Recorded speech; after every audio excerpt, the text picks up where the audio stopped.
of really understanding and cultivating these qualities. And one of the most important qualities which we need to develop in order to transform is that of awareness, of being absolutely present in the moment. In all Buddhist schools, and not just in Buddhism, in Christianity, in Hinduism, in Islam, in any spiritual, genuine spiritual path, there is always this quality of being present. However, the methods devised for becoming present, there are many in the different spiritual paths, but the aim is to be here and now, to know.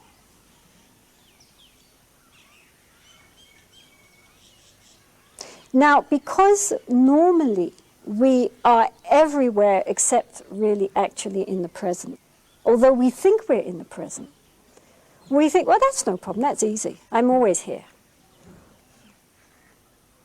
But when we start to practice, we begin to realize, I mean, usually the first realization is appalling of how totally we are not here, how totally we are not present with what is actually happening in the moment, how much we are caught up in our ideas and our judgments and our thoughts and our memories and our comparisons and our fantasies and daydreams and all these things about what is happening,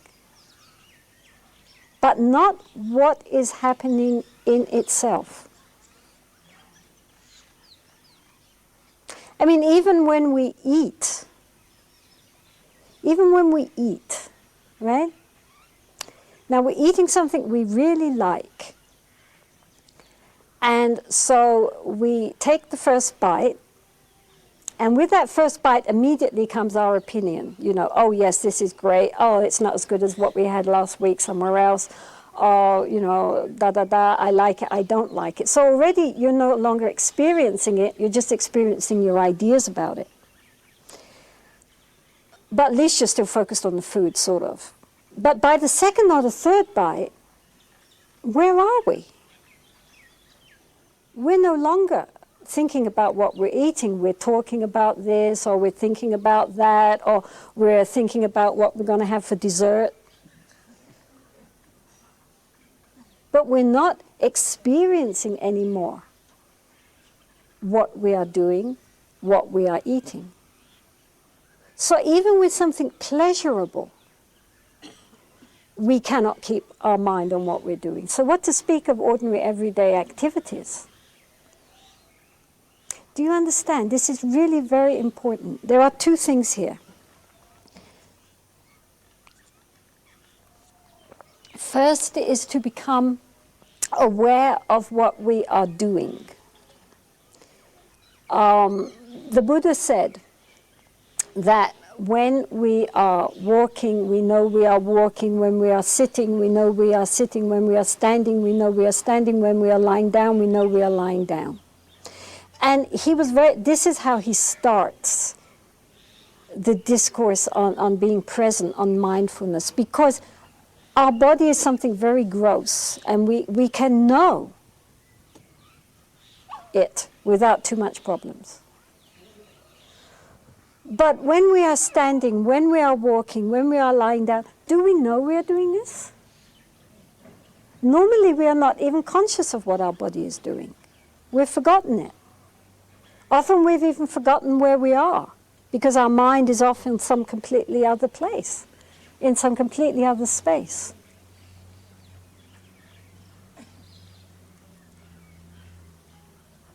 And this wouldn't matter if we only did it from time to time, but we do it continually. We are almost never actually present in the moment. And when we start to try to be present in the moment, we realize how extraordinarily difficult this actually is. Which means that we're always living somewhere else. We're never here and now. And then time seems to go by so quickly, and then suddenly we're old and we think, what happened to my life? When you are young, you don't think that's going to happen, but it happens very quickly, let me assure you. And we think, well, where did that go?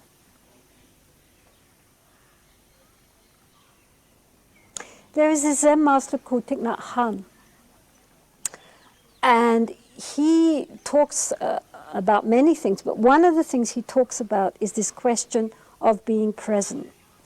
And so he talks about washing dishes to wash dishes.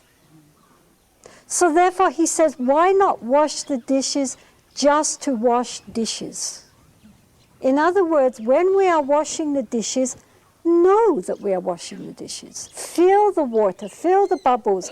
Just know that's what we're doing. And wash the dishes just because what could be more wonderful than just to sit and watch this? That's what we're doing. You see, that's the only reality there is. Everything else is just our memories, our anticipations. The only thing which actually is there is what we are doing in this very moment. And if we miss that because our minds are somewhere else, it's gone. Do you understand? And if we are really present in that moment of doing whatever we are doing, such as washing dishes or whatever, our minds are also washed. Everything becomes very clear, very vivid. It's like we wake up.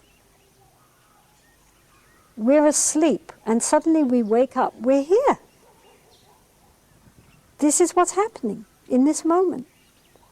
And the mind is present with what is happening in this moment, which is as it really is. Otherwise, it's just, we're living in daydreams. Do you understand? And we live our whole life like this. And when you try to be mindful, you realize how difficult it is because, you start washing the dishes and then you're thinking, oh, this is easy. Look, I'm really present now. This is really nice. So you're not present anymore. You're just thinking about being present. Right? You're just, again, chatter, chatter, chatter. It's not so easy just to really have that point of total attention. But once one begins to get it, then what happens is that there is this quality within us of knowing. Normally, when we think, when we remember, when we anticipate, when we are happy, sad, angry, joyful, enthusiastic, disheartened, disappointed, hopeful, we are submerged in those feelings. We are identified with those feelings, right? We are the happiness, we are the sorrow. We are our depressions and our hopes. And it's like we're caught in the middle of an ocean, It's all these waves of emotions and opinions and judgments and ideas and memories. They roll over us and toss us up and down. And we believe in them. They are so solid, they are so real. This is who I am. We are totally identified with these feelings and thoughts and opinions and memories, our ideas about who we are. Our nationality, our gender, our family, our background, our childhood. This is me. And we are completely immersed in this and totally like this with our sense of identification and clinging to this sense of identification. So we suffer. We suffer because in that kind of mind, we are tossed up and we are tossed down, like waves in the ocean. So today I'm happy, tomorrow something happens and I'm miserable. And that's me. So it's very insecure, and very often it's very, very painful.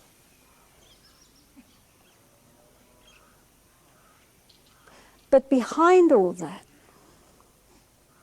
there is that which knows. There is this quality in our mind of awareness, of knowing. If we weren't conscious, we would be like a corpse. So moment to moment to moment, we actually are aware. We are just not aware that we are aware. So what we need to learn to do is to identify with the knower and not with the known. The known is transitory. The known is the waves on the ocean.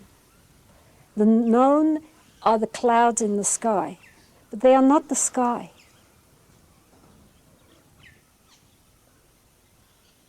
Clouds come in the sky, black clouds, white clouds, fluffy clouds, thunderous clouds. They exist within the sky, but they are not the sky.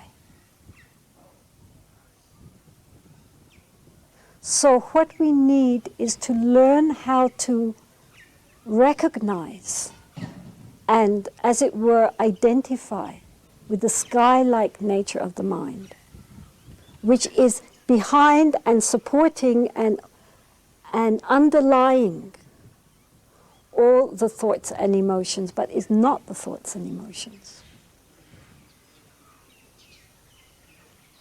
Do you understand? This is very important.